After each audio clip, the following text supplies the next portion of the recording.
ഒരു വ്യക്തി ഒരു ദിവസം നിശ്ചയിച്ചു, എനിക്കിഷ്ടപ്പെട്ട പാട്ടുകൾ കേൾക്കാൻ വേണ്ടി ഇന്നത്തെ ദിവസം മാറ്റിവെക്കാം. അങ്ങനെ മാറ്റിവെക്കുന്നവർ വളരെ കുറവാണ്. കാരണം ഒരു ദിവസം മുഴുവൻ ആഘോഷിക്കുകയാണല്ലോ ചെയ്യുന്നത്. ഓരോരുത്തർക്കും അവരുടേതായുള്ള പ്രാരാബ്ദങ്ങൾ എല്ലാവർക്കും ഉണ്ടാവില്ല. എനിക്കൊരു ദിവസം മുഴുവൻ പാട്ട് കേൾക്കാനായിട്ട് ഇഷ്ടപ്പെട്ട പാട്ട് ഇന്നലെ കേൾക്കുകയാണ്. സന്തോഷമുള്ള ഒരു ദിവസമാണ്. ഇപ്പൊ നല്ല കാലമാണ്, പൈസ ഉള്ള കാലമാണ്, അതാണല്ലോ സന്തോഷമുള്ള കാലം. ശരി, ഈ കഥാപാത്രം ഈ യന്ത്രം കൊണ്ടു വെച്ചു, പാട്ട് കേട്ട് തുടങ്ങി. ആദ്യത്തെ പാട്ട് രണ്ടുപേര് കേട്ടപ്പോഴേക്കും ഇഷ്ടായില്ല. തെരഞ്ഞെടുത്ത ഗാനങ്ങളാണെങ്കിലും ഒന്ന് ഫാസ്റ്റ് അടിച്ചു. ഫാസ്റ്റ് അടിച്ചിട്ട് നോക്കി, ആ പാട്ടും അത് തൃപ്തികരല്ല. അപ്പൊ എന്താ വെച്ചെങ്കിൽ ബാക്ക് അടിച്ചു, റിവേഴ്സ്. വൈകുന്നേരം വരെ ഈ വ്യക്തി ഫാസ്റ്റ് അടിക്കുക, റിവേഴ്സ് അടിക്കുക. സന്ധ്യയായി, പാട്ട് നിർത്തി. ഇദ്ദേഹം ഇപ്പൊ പാട്ട് കേട്ടോ? നമ്മുടെ ജീവിതവും അങ്ങനെയല്ലേ? ഞാനിപ്പോ ഇത് സംസാരിക്കുമ്പോൾ എല്ലാവരും വിചാരിക്കും എന്റെ ശ്രദ്ധ മുഴുവൻ ഭരണ വിഷയത്തിലാണെന്ന്. അങ്ങനെയാണെങ്കിലേ പറയാൻ പറ്റുള്ളൂ, അത് വേറെ കാര്യം. ഒരു കാര്യമില്ലാതെ ബാക്കടിക്കും, ഒരു കാര്യവുമില്ലാതെ ഫാസ്റ്റ് കൊടുക്കും. അടുത്തെന്താണ് പറയാം? ചലച്ചിത്രഗാനം കേൾക്കുന്ന ഒരാള് കുറെ കൊല്ലം മുമ്പ് ഞാൻ ചോദിച്ചു, ഇപ്പൊ എന്താ ചിന്തിക്കണേ? അപ്പൊ അന്ന് റേഡിയോയിൽ അപൂർവമായിട്ടാണ് പാട്ടുകൾ വരുന്നത്. ചലച്ചിത്രഗാനങ്ങളിലെ സമയം കൂട്ടുക എന്നൊക്കെ ആളുകൾ ആവശ്യപ്പെട്ട കാലം. അതിൽ കുറച്ച് അടുത്ത പാട്ട് ഏതാണെന്ന് ഞാൻ ആലോചിച്ചുകൊണ്ടിരിക്കുന്നു. അത് നല്ല പാട്ടാകുമെന്ന്. പിന്നത്തെ പാട്ട് വരുമ്പോ ഇയാൾ എന്താ ആലോചിക്കണം? അടുത്ത പാട്ട് എന്താവും? ചുരുക്കത്തിൽ ഒന്നുകിൽ ഫാസ്റ്റിലേക്ക് പോവുക, അല്ലെങ്കിൽ ബാക്കിലേക്ക് പോവുക. നമ്മുടെ മുഴുവൻ ജീവിതവും ഇങ്ങനെ. സംസാരിക്കുന്ന ഞാൻ ഫാസ്റ്റിലേക്ക് പോകുന്നുണ്ട്, ബാക്കിലേക്ക് പോവാം. ഇത് കേട്ടിരിക്കുന്നവരുടെ ചൂണ്ടുവരല് ഫോണിന്റെ മുകളിലാണ്. ഇയാള് കത്തിവെക്കാനാ പരിപാടി, അപ്പം മാറ്റണേ, നീക്കണം. നീക്കി അത് കേൾക്കുവോ? ശരി, നീക്കി അത് കേൾക്കുവോ? ഇങ്ങോട്ട് മാറ്റി. മനസ്സ് ഒന്നിനെയും ആസ്വദിക്കുന്നില്ല. വളരെ സന്തോഷമായിരുന്ന ദിവസങ്ങളിലൊക്കെ സന്തോഷത്തില. അതിൽ പറയും ഞാൻ പാക ടെൻഷനില്ല. അല്ല, മടക്ക വണ്ടിയുടെ എത്ര വർഷം കിട്ടിയാലേ സമാധാനം. ഇപ്പോ വലിയൊരു അംഗീകാരം വാങ്ങാമെന്താ? അല്ല, തലയ്ക്കകത്ത് ചിന്ത മടക്ക വണ്ടിയുടെ പുസ്തകം.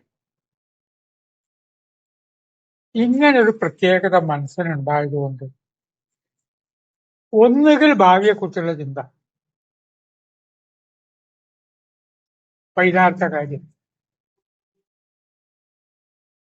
വൈകിട്ട് എന്താ പരിപാടി, വൈകിട്ടുള്ള പരിപാടിയെക്കുറിച്ച് ഇങ്ങനെ ചിന്തിച്ചുകൊണ്ടിരിക്കുക വൈകിട്ട് വരെ. ആ വൈകിട്ടുള്ള പരിപാടിയിലേക്ക് എത്തുന്ന സമയത്ത് മനസ്സവിടെ ഉണ്ടോ? ബാക്കടിച്ചു. ഒന്നുകിൽ ബാല്യത്തില് അല്ലെങ്കിൽ ഭാവിയിൽ. ഈ പെൻഡുലം എങ്ങനെ കറങ്ങിക്കൊണ്ടിരിക്കുകയാണ്. ഈ കാരണം കൊണ്ട് ആചാര്യന്മാർ പറഞ്ഞു, ഒന്ന് വർത്തമാനകാലത്തിലേക്ക് വരും. ഇത് കേൾക്കുന്ന നമുക്കൊക്കെ ഇതിലും നല്ലൊരു വർത്തമാനകാലം വരും.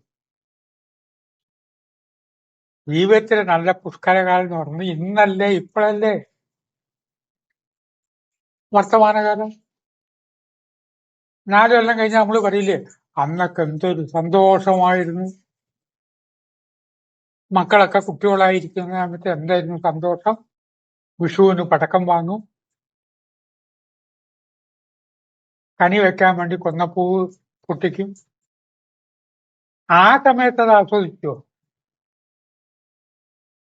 ഇന്ന് ഇപ്പോഴാണ് സന്തോഷം എന്ന്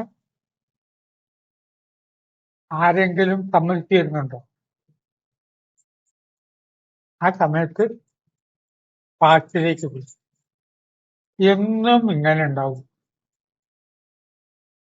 ഇത് സംസാരിക്കുന്ന എന്നെ സംബന്ധിച്ചോളം ഇതിനേക്കാൾ നല്ലൊരു സമയം കിട്ടുമോ? ഇനിയിപ്പോ എന്താ ഉദ്ദേശിക്കുന്നത്? പക്ഷെ മനസ്സിന്റെ സ്വഭാവം പ്രകടമാക്കും. ഈ കാരണം കൊണ്ടാണ് വർത്തമാനകാലം എന്നൊരു ദേവതയാണ്. ആ ദേവത ആണ് വിഷ്ണു. നമ്മുടെ ദേവതകള് തന്ത്രശാസ്ത്രമൊക്കെ എടുത്തു കഴിഞ്ഞാൽ ശിവൻ, പാർവതി, 2 മക്കളും ഇതന്നെ, അതിലെല്ലാം വന്നു. പിന്നെ ഒന്ന് ബാക്കി വന്നത് വിഷ്ണുവാണ്, പിന്നെ സൂര്യനാണ്. 6 പേരാണ് തന്ത്രയിൽ. ഈ വർത്തമാനകാലമാണ് സന്തോഷം എന്നുള്ളത്. ഏത് സമയത്തായിരുന്നാലും വർത്തമാനകാലം.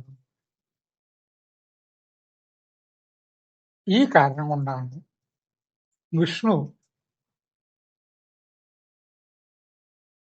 അലങ്കാരപ്രിയനാണ്.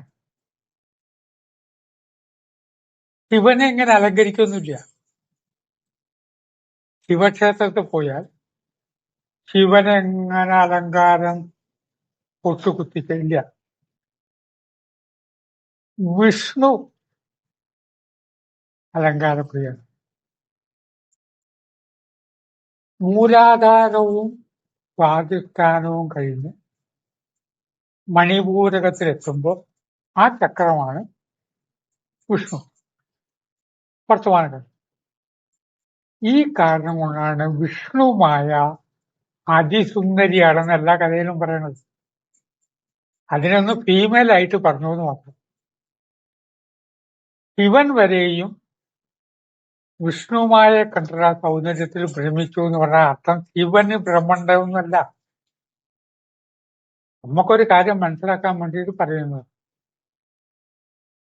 ഈ വർത്തമാനകാലത്തിലേക്ക് വരാതെ ഭാവിയിലേക്ക് തിരിച്ചും പോകുന്ന കാലത്തിനെ തിരിച്ചിടുക.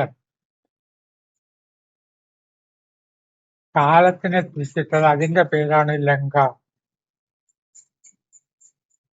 ലങ്ക എന്ന് പറഞ്ഞാൽ നമ്മൾ ഈ പറഞ്ഞ ശ്രീലങ്കി, രാവണന്റെ ലങ്കി എന്നല്ല. നമ്മളുടെ മനസ്സിൽ ലങ്ക എപ്പോഴും സമാധാനം, സന്തോഷിക്കേണ്ട അവസരം വന്നാൽ എപ്പോഴും ഇതുണ്ടാവുമെന്ന്. ഇങ്ങനെ വർത്തമാനകാലത്ത് ജീവിച്ച ഒരു ഗുരുവിനെ പറ്റി ഞാൻ വായിച്ചിട്ടുണ്ട്. ഗുരു വർത്തമാനകാലത്താണ്. ഒരു കാര്യം ചെയ്യുമ്പോൾ അത് ആസ്വദിച്ചിട്ടാണ് ജീവിക്കുക. മരണത്തോടടുത്ത് ഉടനെ മരണം വരുമോ? അത് വരുന്ന കാര്യമല്ലേ. ഭൂതത്തിൽ എന്ത് സുഖാണ്, ആ ചിന്ത ഒന്നുമില്ല. അദ്ദേഹം എപ്പോഴും തിന്നുന്ന ഒരു മുന്തിരിങ്ങ ശിഷ്യന്മാര് ഗുരുവിന് കൊടുക്കും.